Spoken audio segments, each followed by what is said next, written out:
E Provérbios capítulo 18, versículo 21, um dos principais versículos de toda a Bíblia acerca sobre das nossas palavras, declara assim, leia junto comigo: a língua tem poder sobre a vida e sobre a morte.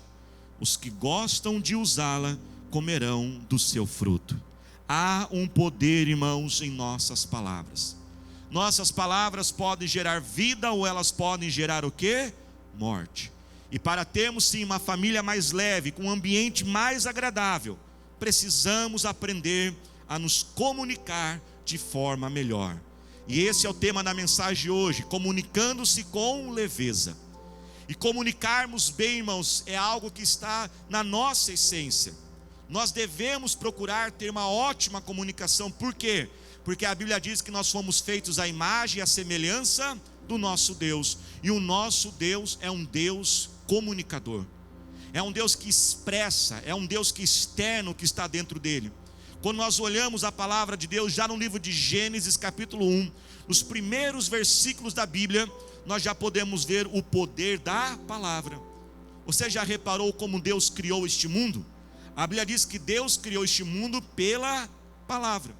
Gênesis 1 diz que Deus olhou para este mundo, para essa terra, para esse universo, e declarou e disse: haja luz, haja os animais, haja a água, haja o sol. O mundo foi criado pela palavra. A trindade entre si se comunica. Olha, irmãos, que algo maravilhoso. A nossa mente, na verdade, não consegue compreender direito a dimensão da trindade, está além das nossas faculdades mentais. Mas Gênesis capítulo 1, versículo 26 diz que a trindade conversou entre si, e conversaram e disseram: vamos fazer o homem à nossa imagem e à nossa semelhança. João capítulo 1, versículo 1, Jesus é apresentado como a palavra, o verbo se fez carne e habitou entre nós. No princípio era a palavra. Tudo foi feito pela palavra e nada foi feito sem a palavra. Jesus, que é a palavra, se tornou homem e habitou entre nós. João capítulo 6, Pedro declarou: Senhor, para onde iremos? Só o Senhor tem as palavras de vida eterna.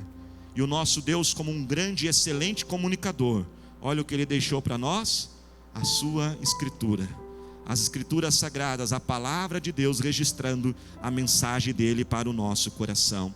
O nosso Deus, irmãos, é o nosso grande exemplo. E se Deus é o nosso grande comunicador e nós devemos imitá-lo, nós temos que se esforçar para alcançar uma boa comunicação. Mas muitas vezes nós não temos conseguido. Na verdade, a falha na comunicação tem sido um dos principais, se não o principal problema dos relacionamentos. Seja entre irmãos, filhos e pais, entre casais, entre a família, entre parentes, seja os relacionamentos nos negócios, no trabalho, na igreja. A falha na comunicação, irmãos, tem sido realmente algo muito marcante. Agora, o que nos assusta, preste atenção, é que todos nós se comunicamos o tempo todo. Todos nós estamos sofrendo as consequências indesejadas da nossa falha da comunicação, mas poucos de nós gastamos tempo estudando sobre comunicação, poucos de nós gastamos recursos e investimos para aprendermos a melhorar a nossa comunicação. A gente se comunica todo o tempo, a gente sofre toda hora por falha de comunicação. É impressionante, irmãos, porque a falha de comunicação está em todos os lugares, em todos os níveis. Às vezes nós pegamos empresas multinacionais com bilhões e bilhões de orçamento. Às vezes, irmãos, fazem cada coisa bizarra que a gente não acredita, não é mesmo? Como que uma empresa pode se comunicar daquele direito? Como que o diretor daquela empresa não sabe trazer um comunicado para os seus funcionários, seus colaboradores? Está em todo lugar, toda hora.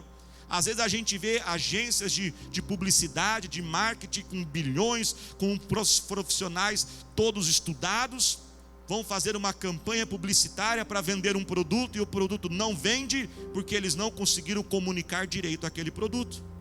Mas isso não está somente nas grandes esferas, a gente vê isso no dia a dia. Às vezes você vai numa loja, o vendedor não consegue explicar o produto. Já passou isso para você? Já aconteceu isso com você? Esses dias eu estava num lugar, claro que, com muito carinho e respeito, falei: querido, Por gentileza, explica melhor, que eu não estou entendendo o seu produto. Ele não conseguia o quê? Explicar aquele produto. É uma falha na comunicação.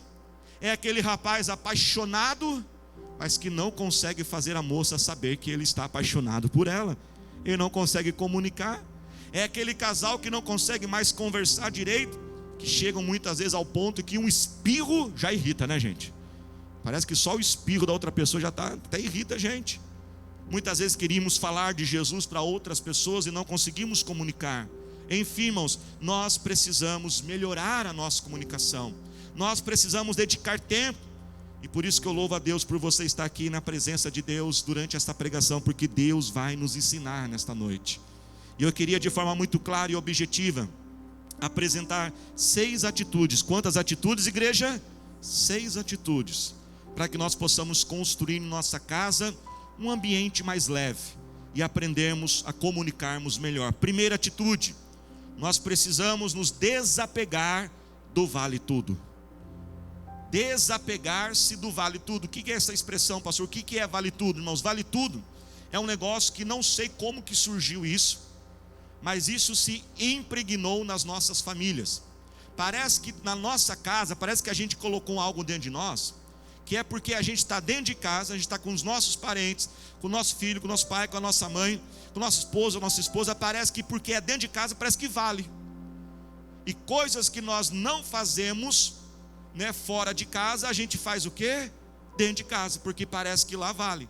Então parece que fora de casa eu não posso andar fedido, eu tenho que só andar cheirosinho, mas dentro de casa eu ando fedido. Não vale andar fedido dentro de casa também, viu?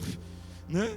Às vezes fora de casa eu ponho uma roupinha melhor, aí dentro de casa, misericórdia, aquela cueca rasgada de 30 anos, aquele pijama lá que tem uns furos aqui, ó, que a traça já comeu, misericórdia, meu irmão, Deus vai prosperar, compra um pijama novo, né, irmãos? Não vale. Veja bem, não estou falando para você gastar um vidro de perfume dentro de casa também, mas também precisa ficar fedido dentro de casa, né, irmãos? Fora do que você já pensar, que eu falo, já pensaram aí, né? Vai saindo assim, é uma fábrica de pum, um negócio assim, misericórdia. Vai soltar pum na frente do chefe, não só, mas dentro de casa, né? Arrota, senta na mesa sem camisa, misericórdia. Dentro de casa não é um vale tudo, não é porque dentro de casa vale. Agora, falando sobre as nossas palavras, às vezes, irmãos, a gente vai permitindo um vale tudo. Sabe, um vale tudo muito errado que a gente permite dentro de casa, na área da comunicação? A gente pensa que vale ficar quieto. A gente pensa que vale ficar em silêncio. Não vale ficar em silêncio. Não quero falar com ninguém, estou bravo com você, não converso com você. Sabe, irmãos, o silêncio, ele é tão agressivo quanto às vezes uma palavra dura, quantas vezes como até mesmo uma agressão física, de um soco, de um murro. Ficar em silêncio é ignorar aquela pessoa. E às vezes há famílias, às vezes entre irmãos, filhos com pais, filhas com mães, casais que às vezes ficam 1 dia, 2, 5 dias, semanas sem se conversar um com o outro. Não vale ficar em silêncio. Vai falar do seu irmão um dia, faz com a sua mãozinha, diga para ele assim: não está valendo ficar em silêncio. Fala para ele aí. E sabe, irmãos, quando nós permitimos essa fortaleza do silêncio, nós colocamos essas muralhas chamadas silêncio e ficamos no nosso mundinho, nós começamos a provocar o quê? O afastamento. E hoje, ao final dessa mensagem, eu vou orar em nome do Senhor Jesus. Essas muralhas do silêncio vão cair em nome do Senhor Jesus. Não vale ficar em silêncio. Mas sabe qual é um dos nossos grandes problemas? Posso pregar, igreja? É que a gente fica em silêncio porque a gente sempre acha que vai ter uma hora para voltar a falar. E receba o alerta de Deus nessa noite: às vezes você não tem todo o tempo do mundo que você acha. Como pastor, nós convivemos com pessoas. A minha vida, ela é 24 horas do dia, todo dia, conversando com gente, ouvindo histórias. E eu conheço pessoas que brigaram de manhã e falaram assim: à noite a gente se acerta. E a noite não chegou, porque naquela tarde talvez aconteceu um acidente, alguma coisa ali interrompeu o plano da pessoa, e ela não chegou à noite, e ela não pôde terminar o dia para ter aquela conversa com a pessoa e se acertar com ela. Por isso não vale ficar quieto. Eu não tenho tempo para perder quieto. eu vou resolver isso, eu vou acertar isso, e em nome de Jesus, essa fortaleza cai hoje em nome de Jesus. Na família, irmãos, também não vale grito. Não vale gritar em casa, não. A gente não grita para o chefe, a gente não grita para o professor, a gente não grita para o policial, mas em casa pode gritar. Não está valendo gritar em casa, turminha, tá bom? Tá bom, irmãos? Vocês estão me assustados? Calma. Mas não vai gritar, não vale gritar, não. Não é porque em casa grita, não. Alguém certa vez disse: os gritos começam quando se acaba a inteligência. Eu vou repetir: os gritos começam quando se acaba a inteligência. Também dentro da família, irmãos, não vale palavras feias, palavras baixas. Seu besta, seu burro, seu idiota. Não pode falar isso. Você não faz nada direito. Maldita a hora que eu casei com você. Aonde estava casar com você, homem? Não pode falar essas coisas. Só casei com a sua mãe porque ela engravidou de você. Imagina o trauma que uma criança cresce, irmãos, ouvindo. E eu sei que eu estou pregando porque eu já atendi pessoas que cresceram a vida inteira numa casa ouvindo: meu pai só casou com a minha mãe porque se engravidou de mim. E pensamentos de suicídio entram na mente daquela criança. Não vale. Faz assim com o seu dedinho, vira para quem está ao seu lado, você que está no culto online, diga assim: na nossa casa não tem vale tudo, não. Coloque a hashtag aí: não tem vale tudo. Segunda atitude, irmãos, nós precisamos o quê? Praticar. Para comunicar tem que praticar. Ninguém aprende a se comunicar ficando quieto. Eu tive o privilégio, irmãos, de aprender o idioma do inglês. Eu sou fluente em inglês, sou professor de inglês. E durante o processo de você aprender uma língua, existem muitos passos. Tem que estudar a gramática, tem que ler. Mas existe algo que se você não fizer, você não aprende. Você tem que fazer o quê? Praticar. Tem que conversar. Temos que conversar, irmãos, falar de vários assuntos. Quando estiver passando assim com o carro, às vezes vê um negócio ali, faz um comentário: olha aquela loja, olha a fachada daquela loja, por que será que ele escolheu aquela tinta, aquela cor? Pastor, vai conversando, irmãos, tem que praticar. Algo muito importante também, nós temos que entender que a linguagem, ela se modifica com as fases da vida. O tipo de conversa no namoro é uma, o tipo de conversa no casamento é outro tipo de conversa. Quando os filhos são pequenos, é um tipo de conversa. Quando o filho é adolescente, é outro tipo de conversa. Aliás, se você conseguir conversar com um adolescente, já é uma bênção, né, gente? Porque adolescente, eles conversam entre eles, né? O filho, né, passou aquele final de semana maravilhoso, viajou e tal. Aí você chega: e aí, filho, como que foi final de semana? Pronto, resolvi. Foi tudo, né? Foi bom, ele já explicou que foi bom. Não, irmãos, às vezes acontece, o filho fala assim: pai e mãe, eu não sou mais criança. Quem já ouviu isso do seu filho? Quem já falou isso para o seu pai? Então nós falamos. Por que às vezes a criança dá aquele grito: eu não sou mais criança? Por quê? Porque o pai está conversando com o filho. Eu sei que para nós pais, nossos filhos vão ser eternamente criança, não é mesmo? Né? O filho tem 10 anos, 20 anos, 30 anos. Cadê as crianças? A gente chama de criança. Mas não é o jeito da conversa, o jeito de falar, o jeito de se expressar. Conforme vai crescendo, tem que falar. Às vezes, irmãos, está lá: oi, nenenzinho, já é um cavalo enorme, barbudo desse tamanho, chama nenenzinho. Não pode, irmãos, nós temos que praticar, entender as linguagens. Quem está dentro, diga amém. Levante sua mão e diga assim comigo: pega eu, Jesus. Conheço vocês. Alguns já estavam assim: puxa, justo hoje era para aquela pessoa. Não, é para nós, viu, irmãos? Terceiro, a gente tem que conhecer a outra pessoa, tem que estudar ela. Estude a pessoa, o que funciona com ela, o que não funciona. Para você crescer na tua empresa, quantos querem crescer profissionalmente? Por exemplo, se você tem uma loja, um comércio, um negócio, o que você tem que fazer? Você não tem que estudar o cliente? Tem que estudar o cliente. Se você trabalha numa empresa, tem que estudar o teu chefe. Estuda o teu chefe. Quando você manda mensagem de texto e de áudio, qual que ele responde mais rápido? Se liga. Se você mandou de texto, ele respondeu mais rápido. Mandou de áudio, ele demorou, é porque não gosta de mensagem de áudio. E se eu tenho 3 chefes, estuda cada um. Tem que estudar a pessoa, tem que ver o que irrita ela. Tem que estudar. Falando mais um pouquinho aqui dos adolescentes. Estou em defesa dos adolescentes hoje, né? Viu? Né? Pais, não falem mal dos amigos dos seus filhos. Não fala mal deles, porque quando ele é adolescente, os amigos é tudo na vida dele. Aí você fica falando mal, porque os seus amigos, você só fica com seus amigos, você conversa com seus amigos, mas não conversa comigo. Claro, ele é adolescente, ele ama os amigos, né? Aí depois vai dar uma paz essa fase. O que irrita? Ele não suporta que converse mexendo no celular junto. Irmãos, quer ver eu dormir no sofá? Eu conversar com a pastora Thalita mexendo no celular ao mesmo tempo. É sofá na certa, já pode esquentar ele, pôr um cobertorzinho lá. Nós temos que olhar, nós temos que estudar, nós temos que entender melhor as pessoas. Pessoal que trabalha, funcionários meus que trabalham comigo, eu ensino eles, olha, vocês têm que compreender, vocês têm que saber a hora. Esses dias eu precisei chamar um deles, falei assim, olha, você me mandou uma mensagem na hora errada, não manda mensagem para mim nessa hora eu estou em preparação para o culto, estou em preparação para a pregação, eu não posso te responder, eu não posso ser perturbado com esse tipo de problema nesta hora, a não ser que, claro, que é uma grande urgência, nós precisamos. Deixa eu falar um pouquinho sobre crítica. Tem crítica na tua casa lá, irmãos? Não é quase nenhuma, né? Olha que algo interessante. Quando uma pessoa ela critica você, geralmente a crítica é um sinal de carência. Você sabia disso? Geralmente a pessoa ela te critica em algo porque ela está chamando a sua atenção para aquilo. Ela está carente naquela área, por isso que ela critica você. Então, por exemplo, ela te criticou porque você não foi pontual.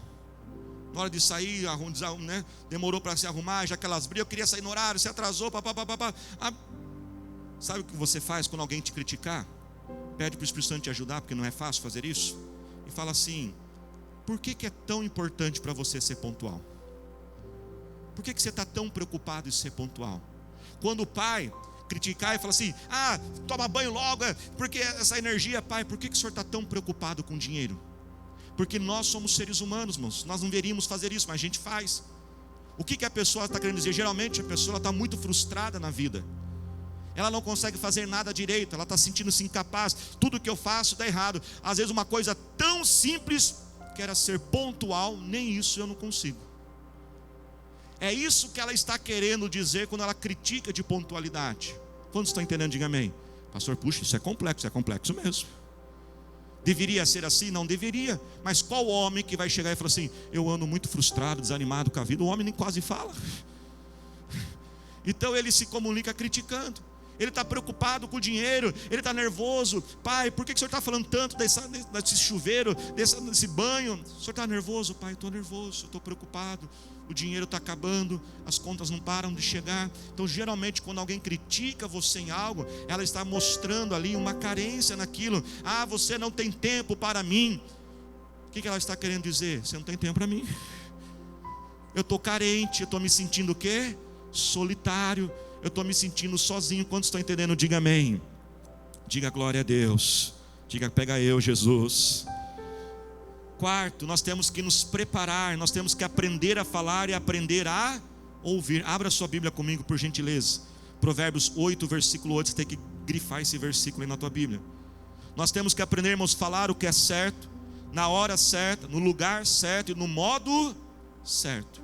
Às vezes a gente fala o certo, mas na hora errado. Às vezes a gente fala o certo, mas no lugar errado.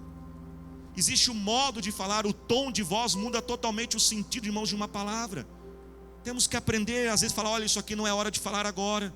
Às vezes a gente pensa que pode falar qualquer coisa em qualquer hora. Provérbios 8, versículo 8 fala o seguinte, todas as minhas palavras são o quê? Justas. Olha que algo lindo, irmãos. Eu vou repetir, todas as minhas palavras são justas. Diga, faz assim comigo, uau. Você consegue declarar isso? Você consegue dizer, todas as minhas palavras são justas? Quando eu vou dizer algo, quando eu vou falar algo, penso, é justo o que eu vou dizer agora? É justo o que eu vou cobrar agora? Será que é justo eu pedir isso? Aqui a palavra de Deus, Salomão declarou, todas as minhas palavras são justas. Nós precisamos aprender o quê? A ouvir melhor, ouvir com o coração, e ouvir o que foi falado e não aquilo que eu quero entender. Ouvir realmente foi dito. O homem chega, irmãos, vou mexer no vespeiro aqui agora, né?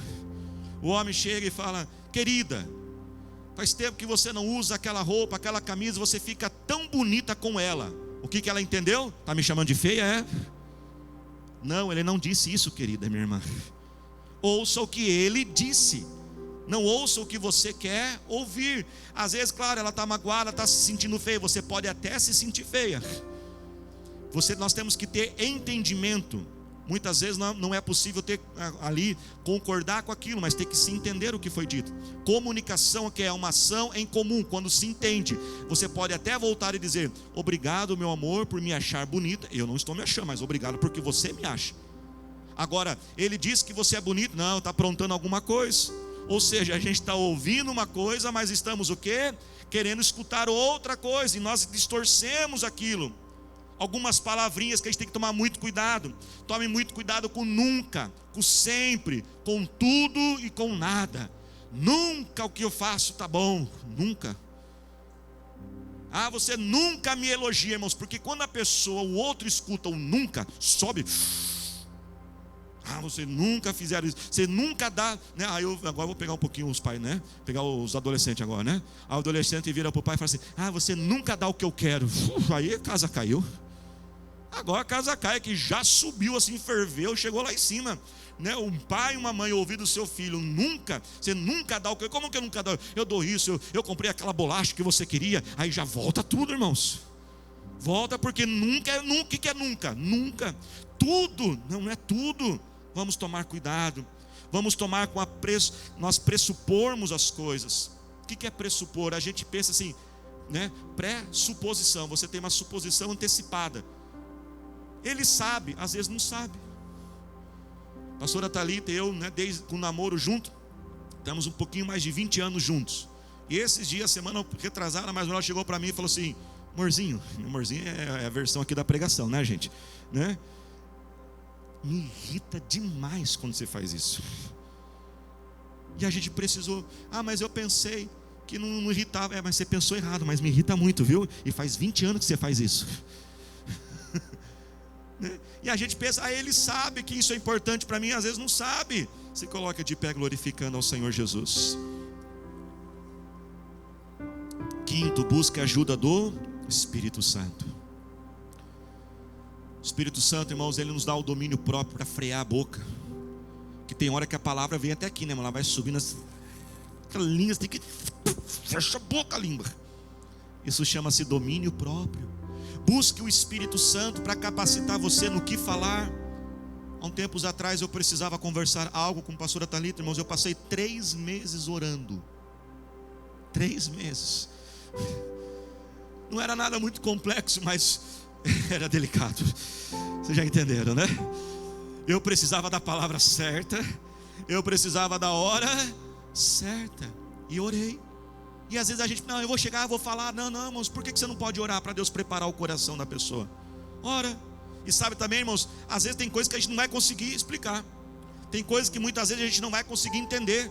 Então nós temos também o Espírito Santo. Olha que maravilhoso, quem é de Jesus tem o Espírito Santo. E o outro também tem o Espírito Santo. Só que você fala: Espírito Santo, me ajuda, fala o que eu não consigo falar. Aconteceu comigo. Quando o pastor Thalita e eu nós casamos, compramos um apartamento. O apartamento veio sem nada, só veio uma coisa no apartamento: o armário da cozinha. Eu olhei aquele armário, louvado seja o Senhor, Deus maravilhoso, provedor de toda necessidade. A pastora Thalita falou assim: que armário horrível. Que armário horrível, nós vamos trocar esse armário. Eu falei assim: não ouse ofender a Deus, Deus já supriu. Você vai ser ingrata com Deus, mulher. Vamos colocar na lista de casamento um armário. Eu falei assim: não ouse. E ela foi submissa, não colocou. Colocamos TV, irmãos, ganhamos a casa inteira. Ganhamos 2 televisões, ganhamos 3 fogões. Sabe que a única coisa que a gente não ganhou? Bendito armário da cozinha. Claro, a gente não pediu. E ela começou a falar.